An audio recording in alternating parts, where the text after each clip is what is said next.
Hello साथीहरू, म चाहिँ आज स्कुलबाट आएर आज चाहिँ झिङ्गनी रोप्न आँटेको छु। किनभने झिङ्गनी चाहिँ मैले पहिला पनि रोपेको थिएँ हो, तर त्यो बोट राम्रो आएन। त्यसको लागि चाहिँ फेरि मैले बिउ थप्दैछु। यो चाहिँ पुरानो बोट राम्रो आएन, त्यही फेरि बिउ थप्दै गरेको मैले झिङ्गनीको।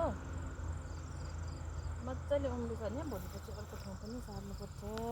यस्तो आयो नि, बोटै राम्रो आएन। अर्को पनि यस्तै छ र मैले बिउ थपेको।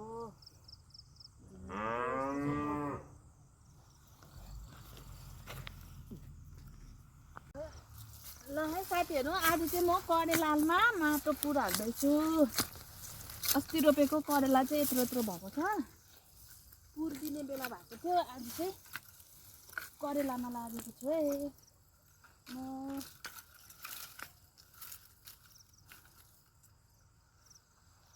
साथीहरू, तपाईँहरूकोतिर चाहिँ यो झारलाई के भन्छ? हाम्रोमा चाहिँ मोथे झार भन्छ कि, तर यसले चाहिँ मान्छेलाई धुरु धुरु रोउँछ।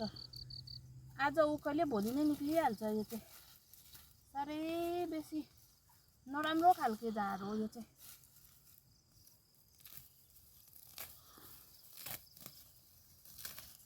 यी हात पनि काट्यो आज त, हाडीले घोच्यो नि।